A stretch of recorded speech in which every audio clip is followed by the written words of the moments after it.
Genius. That's what we're going to talk about in this episode, where we're going to share, okay, how is it that some people go on to become genius? What is genius? And we're going to also talk about how it's far less about natural born gifts and far more about the work, different strategies that people use in their lives to go and become genius and masters and the elite at what they do.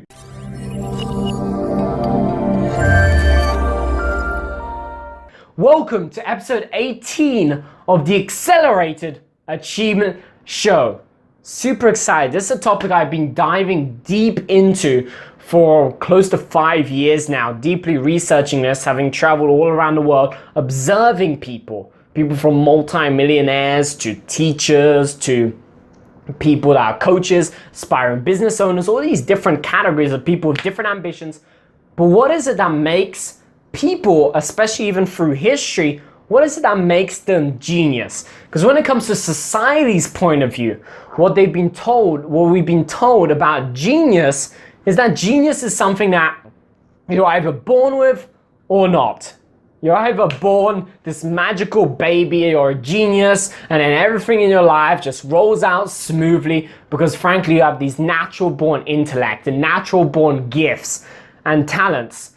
And frankly, it's the perfect excuse, and that's why it's still stuck around to this day, and that's why a lot of people don't want to not buy into it. That's why a lot of people buy into it. It's because frankly, it's a perfect excuse. If you go and you believe that some people are natural born geniuses and you're not, it doesn't force you to actually go and take action and put in hard work and all that stuff that it takes to achieve success at anything. Hence, it's a perfect excuse. Hey, I'm just not naturally gifted at this. Hence, I don't even need to put in the effort to get better because you don't have the talent. But if we dive deeper into research of genius, of people that are masterful at what they do, people from Mozart, people to Van Gogh, people through to Warren Buffett, Bill Gates, in all different areas and industries, all different ambitions. If we dive deeper, we go behind the curtain of what truly made them who they are today, it's not actually natural born talents or gifts. It's far more hard work. It's far more strategic mindset, strategic thinking. There's a far more controllability in genius. So here's what usually happens. Someone goes and they get considered a genius.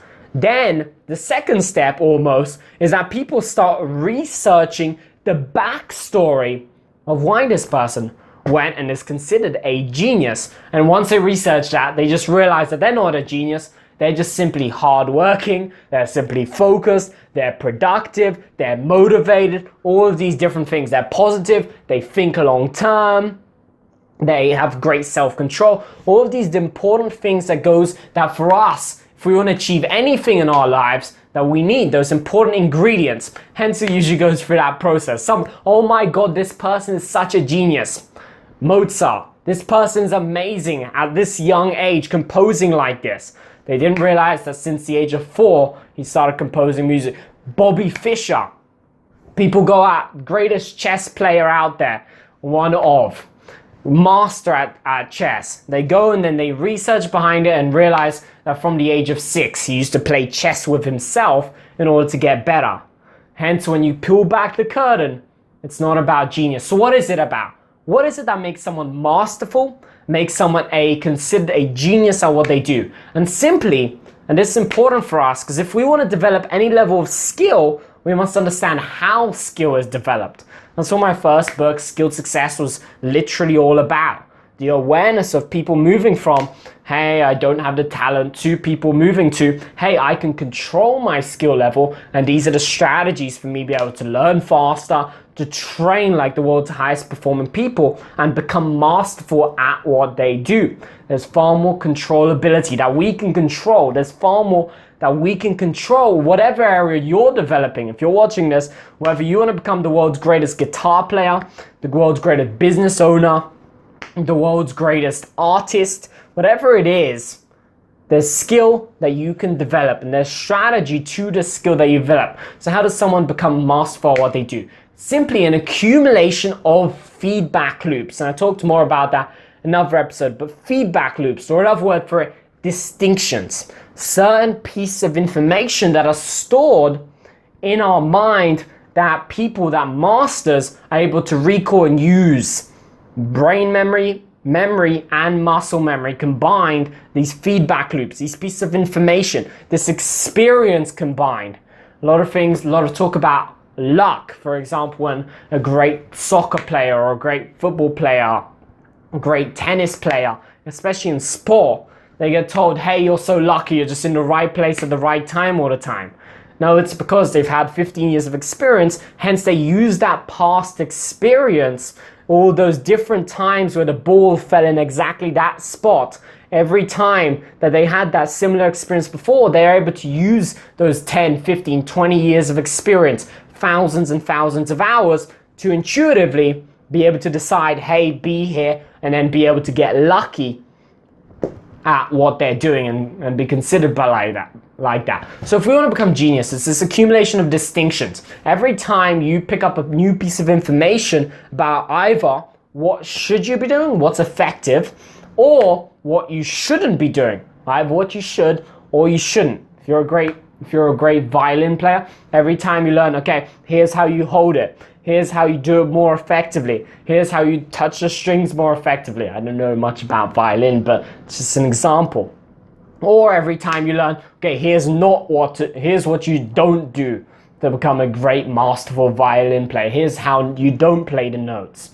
Here's how you don't play the chords or whatever it is. Here's what you don't do.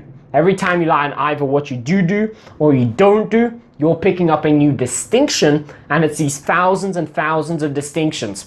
And skill development works that way. I call it the triangle of skill development, where essentially when you're starting out, let's say you're just starting out tennis, the first thing, you start and you make huge improvements. There's only a few core distinctions you need to pick up. Step 1, hold the racket like this. Step 2, get ball over the court, over the net. Step 3, be able to rotate forehand and backhand. There's big distinctions. But when, let's say, you're like Roger Federer, if you want to get better, it's small, tiny distinctions most people can't even see. Most people aren't even aware of that he's doing automatically, or Nadal, or other people, other great tennis players. They're doing stuff naturally. They're doing it automatically through training. They're doing these things automatically. Hence, genius. It's not something that you're born with or you're not. And I dive deeper into this in my book, Skilled Success, but it's not something you either have or you don't. It's something you develop. Something that's developed by anyone who's considered a genius, anyone who's considered a master, anyone who's considered great at what they do. Something they develop through work and through this accumulation of distinctions, things that most people can't even see. The small incremental changes that they're able to do, and they can go and they can take something, put it all together, done, while other people are like, how did you do that so fast, so effectively? But they use that past experience, that intuition. So your skill is controllable. We can utilize that. Secondly, how quickly are you accumulating distinctions in your industry? Again, if it's in sport, how quickly are you learning what you should do or you shouldn't do at your sport, your ambition of choice? If you're in business, how quickly are you learning? Okay, if I say this to a customer, it works. If I say this, that gets a negative result. If I put this on my website, it gets this. If I put this on it, that gets a worse result. Figure out what you should do, shouldn't do. Each one of those is a distinction. It's accumulation of thousands and thousands of those that makes someone masterful, elite, great, genius, whatever you call it, at what they do. So I hope you enjoyed this episode and you found this useful. New levels of distinction about the fact that we have control of our skill level. We have control of how good we are at something, or the lack of how good we are at something. And equally, any one of us can become masterful, genius at what we do. We put in the work, accumulate enough distinctions, put enough energy into it, enough focus into what we want to do, what our passion is, what our purpose is, whatever the word is for you. So if you enjoyed this, make sure you leave a like below, comment with observations or questions that you have. I'll make sure to answer them. And also make sure you click that share button. Share this out with other people to share this message so we can all move to a new level of awareness and a new level of execution to achieve things faster, more effectively. And make sure you stay tuned for more episodes of the Accelerated Achievement Show, helping you accelerate your achievements. Achievement accelerated with the Accelerated Achievement Show.